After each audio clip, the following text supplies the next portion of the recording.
আসসালামু আলাইকুম এভরিওয়ান, সবাই কেমন আছো? আলহামদুলিল্লাহ, আল্লাহর দয়া এবং অশেষ রহমতে আমি ভালো আছি। আশা করি যারা ভিডিও দেখা শুরু করেছো তোমরাও ভালো আছো এবং সুস্থ আছো।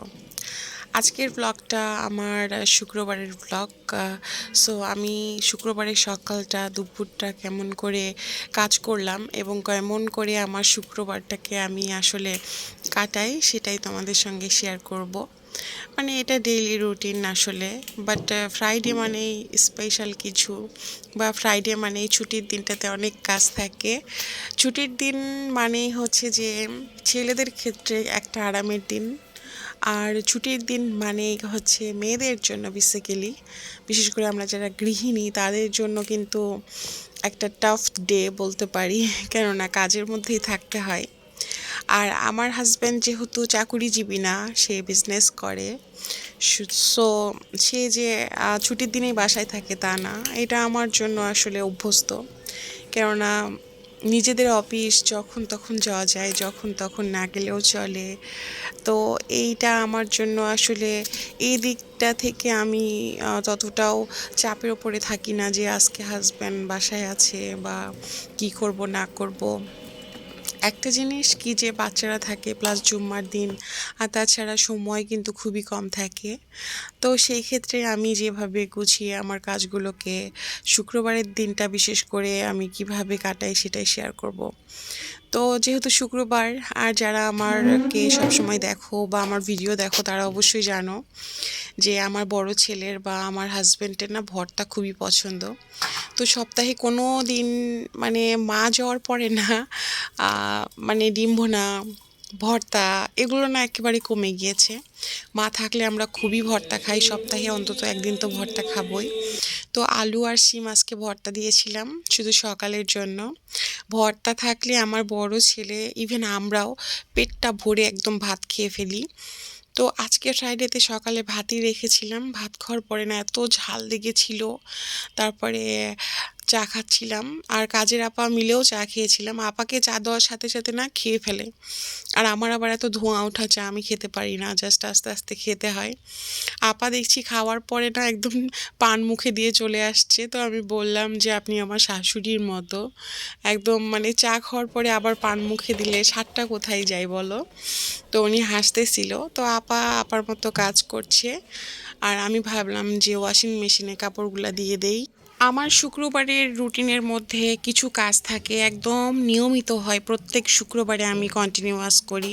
যেমন একটা, এই তো আমার বাসায় আমি সূরা ছেড়ে দিব, যেটা আমার মনে করো 1-2 ঘন্টা চলবেই, যতক্ষণ না আমার হাজব্যান্ডরা নামাজে যাবে বা নামাজ থেকে ফিরিয়ে আসবে, মানে 2-3 ঘন্টা চলে। বাসার মধ্যে আসলে এরকম ফ্রাইডে যে জিকিরগুলো থাকে বা আমলগুলো থাকে সেগুলো যদি তুমি টিভিতেও ছেড়ে দাও, বাসার ওয়েদারটা, বইয়ের বেশটা কিন্তু অন্যরকম একটা ওয়েব নিবে, প্লাস হচ্ছে যে পজিটিভিটি কাজ করবে।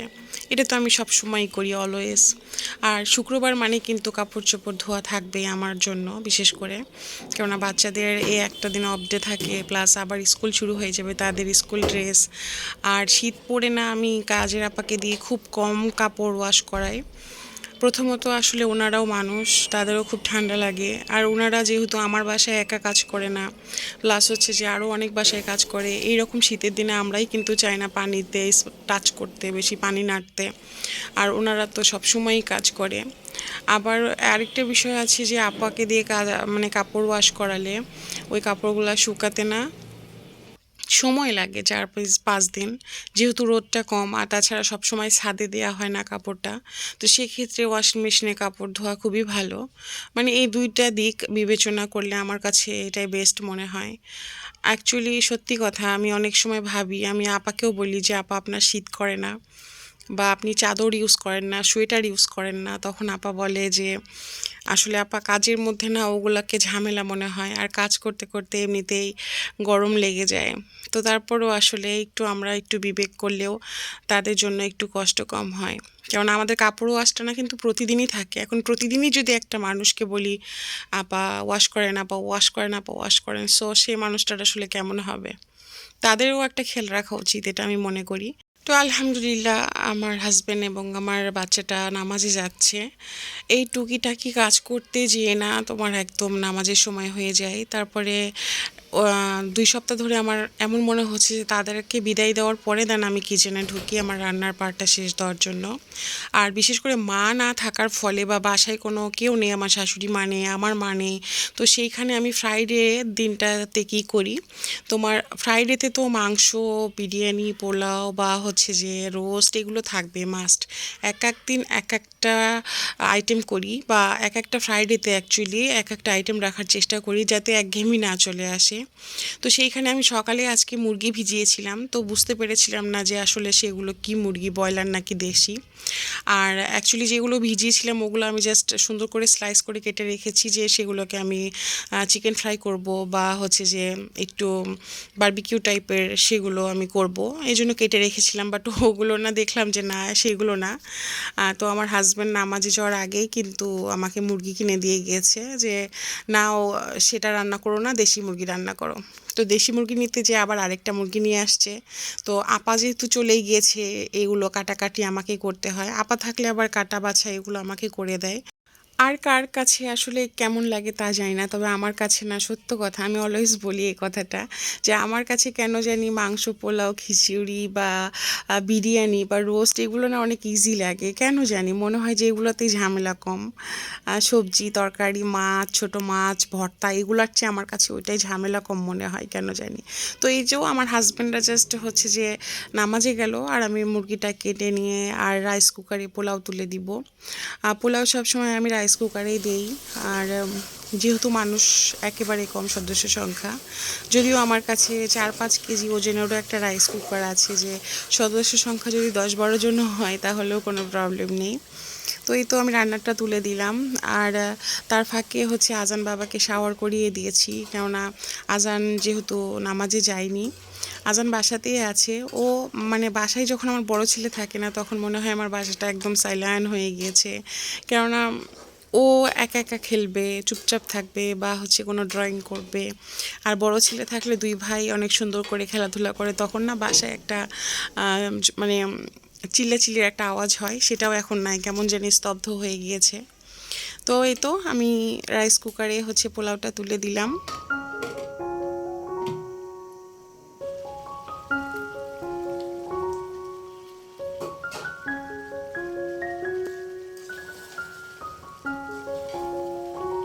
যারা এখন পর্যন্ত ধৈর্য ধরে আমার ব্লগটা দেখছো অবশ্যই একটা লাইক দিও। ভিডিওর যে কোনো একটা পার্ট যদি তোমাদের ভালো লেগে যায় অবশ্যই চ্যানেলটা সাবস্ক্রাইব করে আমার সাথেই থেকো।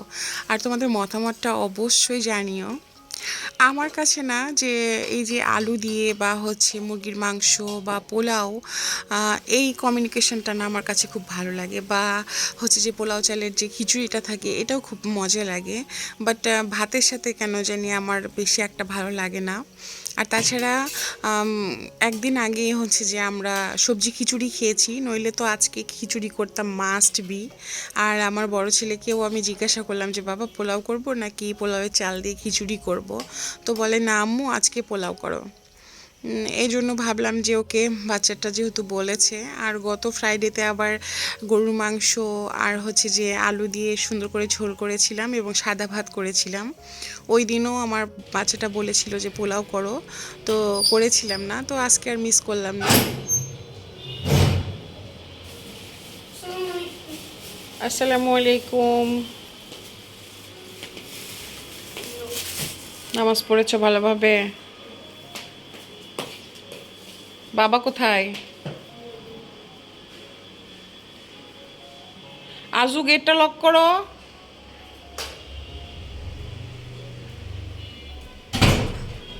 আজকে একটা সূরা শোনাও। কি হাফিজ? আসসালামু আলাইকুম। ওয়ালাইকুম আসসালাম, জুম্মা মোবারক। বাবা, এই শুক্রবারে কোন দোয়া পড়লে আল্লাহ সবচেয়ে বেশি খুশি হয় বলো তো? সূরা দুরূদ ইব্রাহিম। সূরা দুরূদ শরীফ। ওকে, তো এটা পড়ে শোনাও। আউযু বিল্লাহি মিনাশ শাইতানির রাজীম। বিসমিল্লাহির রহমানির রহিম। আল্লাহুম্মা সাল্লি আলা মুহাম্মাদ وعلى آل محمد كما صليت على إبراهيم وعلى آل إبراهيم إنك حميد مجيد اللهم بارك على محمد وعلى آل محمد كما باركت عليهم وعلى آل إبراهيم إنك حميد مجيد মাশাল্লাহ মাশাল্লাহ, আলহামদুলিল্লাহ, মাশাল্লাহ। ওকে বাবা, যাও ড্রেস খুলো, খুলে এখন খাবার খেতে হবে। السلام عليكم ওয়ালাইকুম আসসালাম। যারা আমার ভিডিওটা দেখছো অবশ্যই তারা মাশাল্লাহ এবং আলহামদুলিল্লাহ অবশ্যই বলবে। আমার বাচ্চাটা সূরাটা পড়ে শোনালো, আর একটু ভুল হয়েছে সেটাকে মাপ করো, কেননা বাচ্চা ছোট মানুষ কখন কি বলতে যেয়ে বলেছে। তো আমার রান্নাটা কমপ্লিট, তারপরে হচ্ছে বেগুন ভাজতেছিলাম, আর আমার হাজব্যান্ডও চলে এসেছে। আমার হাজব্যান্ড প্রতি ফ্রাইডেতে কি করে, আমার বাচ্চাটাকে বাসার নিচে নামিয়ে দিয়ে সে গাড়িতে তেল তুলতে চলে যায়, আর ওরও চলে আসার সময় হয়ে গিয়েছে। তো ওকে আমি বললাম যে তুমি বেগুন ভাজাটা জাস্ট নামাও, আর আমি গোসলটা করে তারপর চলে আসি। তো এই সুযোগেও আমাকে একটু হেল্প করলো, আর তারপরে এসে আমি টেবিলে খাবারগুলো সার্ভ করেছি যে তোমরা খেয়ে নাও। তো এই তো আমার খাবার রেডি, গরম গরম পোলাও, বেগুন ভাজা, আর হচ্ছে যে মুরগির মাংস। সো এটাই আমাদের জন্য বেস্ট খাবার, বেস্ট।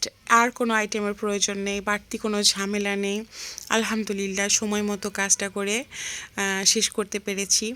এটাই ছিল আমার ফ্রাইডে, আসলে মর্নিং রুটিন বলো বা আমার মানে প্রতিদিনের নিত্যদিনের কাজকর্ম এইভাবেই চলে আমার প্রতিনিয়ত। তারপরে হচ্ছে যে আমি আমার লাঞ্চটা শেষ না করতে করতে আজান বাবা বলে, আম্মু আমাকে একটা বেদেনা ছিলে দাও, ও বসে বসে খাবে। তো ওকে আমি ছিলে দিচ্ছিলাম। আর বাচ্চাটা না অভ্যাসটা ভালো আছে, ও ফ্রুটস খায় খুবই ভালো। আর এটা জুস করেও দিতে হবে না, দানা দানা করে দিলেই সে খেয়ে ফেলবে। তো এটাই ছিল আমার আজকের ব্লগ। কেমন লাগলো জানিও। দেখা হবে নেক্সট ব্লগে। আশা করি তোমরা ভালোবাসা দিবে, সাপোর্ট করবে। সো আজকের জন্য আল্লাহ হাফেজ।